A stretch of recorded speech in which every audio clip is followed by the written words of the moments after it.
입니다. 김태규 직무대행, 지난 17일 법원에서 최초로 2인 체제에 대한 사법적 판단이 내려졌습니다. 인정하십니까? 판결이 나온 건 알고 있습니다. 인정 안 한다는 겁니까? 판결 내용은 이전에도 제가 말씀드린 것 같은데 판결은 강제력이 있기 때문에 그대로 효력이 알겠습니다. 발생할 겁니다. 그렇지만 그 내용에 대해서는 전혀 예, 동의하지 본 의원이 않습니다. 지난 26일 날 그 이진숙 김태규 2인 체제에서 내려진 박문진 이사 가처분 집행정지가 법원에서 인용됐을 때 2인 체제 위법성을 지적을 했습니다. 그리고 지난해 권태선 박문진 이사장 해임 처분 집행정지에서도 YTN 민영화 집행정지 신청을 기각하면서도 모두 2인 체제 위법성을 지적했습니다. 이게 어제 오늘의 일이 아닙니다. 법원은 일관되게 2인 체제 문제를 지적을 했고 지난 17일 날 판결을 내린 겁니다. 그 판결문 한번 보겠습니다. 서로 다른 입장을 가진 위원들의 상호 견제와 통제를 통해 공정하고 균형 잡힌 결정을 내릴 수 있도록 합의제 행정기관으로 설립했고, 방통위를 이렇게 설립했다는 거죠. 위원 구성에 있어서 다양성이 반영되도록 했다. 이는 방송의 자유와 공공성 및 공익성, 독립성 등 방통위법 입법 목적을 달성하기 위한 핵심적인 부분이다. 여기 판결문을 보면 2인 체제가 왜 위법인지 명확히 아주 자세하게 방통위법을 들어서 설명하고 있어요. 판결문에. 지금 윤석열 대통령이 2인 체제로 방통위를 장악하고 불법적으로 이뤄진 모든 방송 장악은 무효고 원상 회복돼야 합니다. 지금 PD수첩 건뿐이 아니고 30건에 대해서 모두 집행정지 가처분이 인용됐고 첫 본안 소송에서 취소 판결이 나왔습니다. 그리고 이동관, 김홍일, 이진숙 위원장까지 1년 2개월간 2인 체제에서 모두 135건이 의결됐습니다. 모두 무효입니다. KBS는 이동옥 이사 의결, 박민 사장 후보 선임, 그리고 KBS 이사 7인 선임, YTN은 민영화 심사계획, 민영화 승인 의결, MBC는 세 차례에 걸쳐 이사 선임이 의결됐지만 모두 집행정지가 받아들여진 상태입니다. 그리고 이진숙, 김태규 2인 체제에서 출근 첫날 박문진 이사 6명, KBS 이사 7명을 선임했습니다. 어제 이 7명의 무자격 이사들이 박장범 앵커를 KBS 사장으로 선임한 겁니다.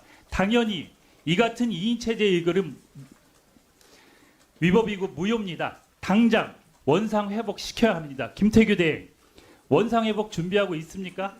전혀 준비하지 않고 그 판결에 대해서 수긍하지 않습니다. 지금 제가 그리고 열거한 판결은 1심 판결 한 재판부의 판결에 지나지 않고 3심제의 사법 시스템 하에서 그 부분은 얼마든지 결론이 뒤집힐 수 예, 있다고 알겠습니다. 생각하고 있습니다. 지금 제가 열거한 여기 KBS, MBC, YTN 이 모든 사안이 무효 판결이 나면 거기에 대해서 어떻게 감당할 겁니까? 글쎄요, 저는 그렇게 될 거라고 생각하지 않습니다. 그거는 김태규 대행의 추측이죠. 그 부분은 의원님께서 말씀하신 부분도 의원님의 평가하고 추측에 지나지 않는다고 저는 생각하고 있습니다. YTN의 경우 최대학 출자자 변경 승인 처분, 유진이 지분을, 그러면 이게 2인 체제 무효 판결이 나면 유진은 지분을 매각해야 합니까? 그래서 판결은 상대효가 YTN 있어서 이사회는 해당 사건에만 판결에 효력이 미치는 것이기 때문에 예, 알겠습니다. 혹여 확정이 예, 된다고 해도 예, 다른 알겠습니다. 부분에 영향을 미치지는 않을 그럼 겁니다. YTN 이사회는 어떻게 되고 김백 사장 선임은 어떻게 되고 지금 모든 게 다 걸려 있습니다. 방통위원회에서 2인 체제에 대해서 의결한 게 여기에 대해서 심각하게 고민을 하고 준비를 하지 않으면 방통위도 공중분해가 되고 제가 보기에 방송계가 엄청난 혼란에 있을 겁니다. 그런 부분 여기에 대해서 김 의결에 참여했던 모든 분들이 법적 그리고 역사 앞에 책임을 져야 할 것입니다. 저 김태규 증인. 예, 그런 부분에 대해서 김태규 증인. 예, 제 답변을 좀 드리고 말씀드리면 안 되겠습니까? 아니요. 제가 질의응답을 보는 과정에서 심각한 문제를 느껴서 지금 지적합니다. 왜 심각한지 예. 잘 모르겠습니다. 김태규 증인이 동의 안 하면 1심 판결이 없어집니까?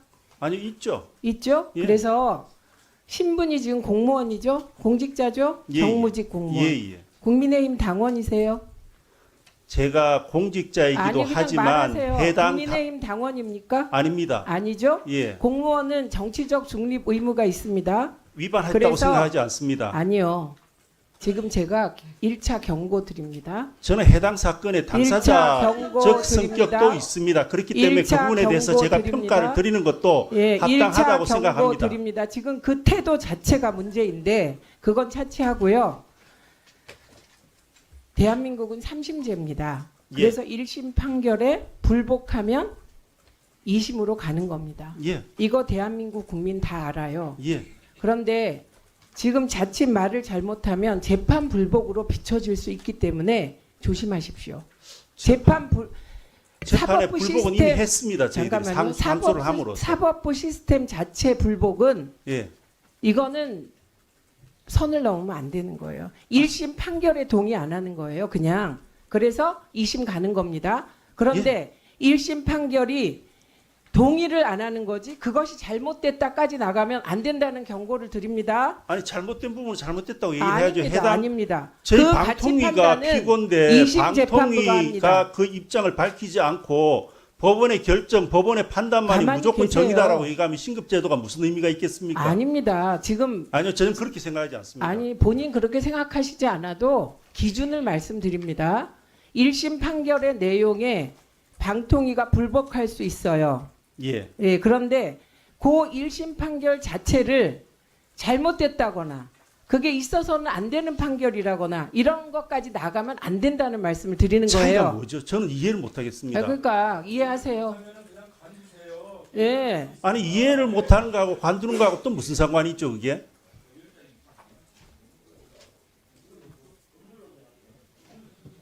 아니 법률가가 재판에 대해서 저렇게 말씀하시면 안 됩니다. 예. 공직자가 그러면 안 됩니다. 공직자이기 전에 그도 해당 사건의 당사자입니다. 그만하세요. 무슨 해당 사건의 당사자예요? 아니 착각하지 마세요. 방통위를 잠깐만. 방통위를 아니, 대신해서 방통위를 착각하지 대표해서 나왔지 마세요. 않습니까? 지금 방통위 위원장 직무 대행일 뿐이지 본인 인간 김태규가 그 뭐 당사자 아닙니다. 그러니까 늘 고민을 좀 해보세요. 예. 저는 진행하고 있습니다. 질문 안 하실 거예요? 네, 그래서 계속 지켜보겠습니다. 네, 박충건 의원님 질의하시죠. 네, 국민의